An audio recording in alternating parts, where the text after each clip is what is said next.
If your temperature goes up in the middle of the night at 12 o'clock, there's no need to get to accident emergency at 12:30. No, absolutely not.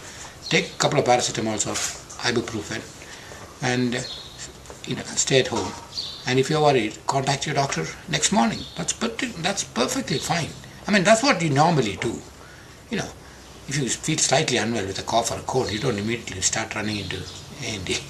But unfortunately, some people have, which creates major problems for A&D in terms of cleaning and dealing with the patient. So we want to keep people out of A&D if they have just got swine flu. But the other point which one or two people have asked me, what if somebody with flu also gets something else and they're not sure? For instance, with increasing number of cases, this might well happen. You might have flu, but then on top of flu, you might get chest pain. It can happen.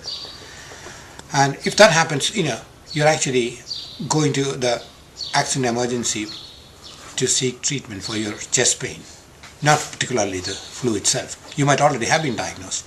So if that sort of situation arises, again, what we are recommending now is please get in touch with A&D by phone and warn them in advance that, look, I have got this flu-like illness, but on top of that, I've got something else. Yeah. Okay, so I issued that yesterday. I presume you've all had copies of this. But just to reiterate this, and I want to try my level best to keep people out of A&D, because if people come into A&D, they get admitted to hospital, etc. We have problems. As you know, we have only one accident emergency, and we don't want that disrupted. So advice repeatedly is stay at home, call your GP. Don't turn up at A&D. Communication. You can't actually address it in a written plan. You have to actually run a simulation exercise. So we have done 2 pan-governmental tabletop exercises, and that identified areas which needed addressing. And also, several government departments have had their own tabletop simulation, because DHS has had a couple of them, and social services has had 2, including voluntary organizations.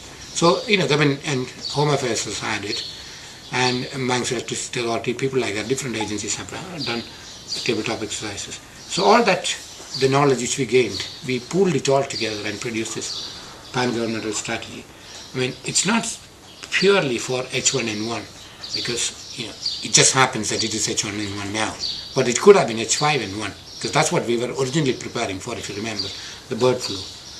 And as we say, everybody was worried about the birds in Southeast Asia, but it's actually the pigs in Mexico who got us now. And so it's a generic plan. And the major impact of this, unfortunately, there is a problem with the perception of this. I think the general population seems to perceive the present epidemic H1N1 as something which takes them into ITU, which kills them. No, that's not the real risk. It's the chances of that happening is very, very low, especially if you are fit and healthy.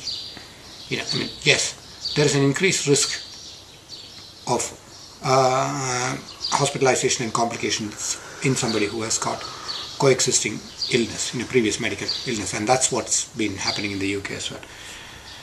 And people are worried about hospitalization, complications and death, but that's not the real issue. The real issue is going to be the high level of sickness absence, because majority, well over 99% of the people are going to make a complete recovery out of this flu.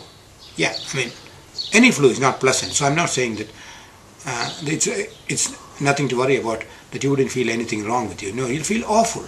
But then you do that with any flu. And sometimes people after recovering also feel post-viral fatigue. We have had 1 or 2 people ringing up who have confirmed H1N1, ringing up saying that 3 weeks after they've gone back to work, but by afternoon they said, I feel as though I have just completed a marathon. I feel shattered. Well, yeah, this is well known. We have all been through that, so it's nothing new. That's what I'm saying. So the main impact of this is going to be the absence from work of large number of people because of sickness. And as I said, even after recovering, some people might well feel very tired, post-viral, post-flu fatigue, which means that by after lunchtime you can't continue to work. You might need to go home. You can only work half a day. So, especially in a crisis when there are a lot of other people being absent, it does create a problem in terms of who's able to work and high levels of sickness absence. Well, and not only sickness absence, the other two factors is, of course, things like if you've got a child or an elderly relative who is off sick, you might need to take time off to look after them. Because we found that, especially among the hospital, a lot of nurses have got young children, which is not surprising because that's their age group. And so if their kid becomes unwell, then I'm going to have to take time off to look after them. So that would further deplete the workforce. And then, of course, if we have to close the schools, it's a big if. We do not have any plans to close schools now, much to the disappointment of some people, but especially the kids possibly thought that they could have a longer summer recess. Sorry, no, we do not have any plan to close the schools. But if it's necessary, if we find that closing schools actually will achieve a beneficial effect, we will consider closing the schools. And anyway, we have had discussions with the Education Department, and I think Education Department is going to issue a press release if they haven't already done so. So at present there's no plan, but the point is that if we close schools, that's going to have further impact on, it will not only be schools, but it'll also be childcare places, nurseries and all that. Because as you can imagine, the dynamics of transmission is a lot different in a secondary school. But primary schools and childcare places, kids roll over each other and they exchange their viruses very freely because they play, they're playing around, messing around. So that sort of thing happens. So we might need to close childcare places, nurseries and primary schools. If that happens, clearly that's going to have another impact on the workforce. So we need to consider all these things, and that's why it's not an easy solution. We need to weigh up the benefits and the risks of this.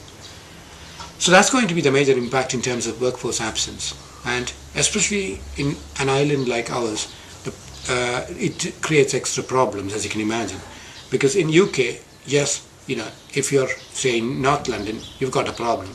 You can ring up somebody who can come from Hertfordshire or you can come from South London. We haven't got that. And our workforce is limited, and skilled workforce especially is limited. So, there are 2 or 3 people who might be skilled in one area. So if 2 of them get flu at the same time, which can happen, well then, your skill base is very weak. So that's what we need to guard against.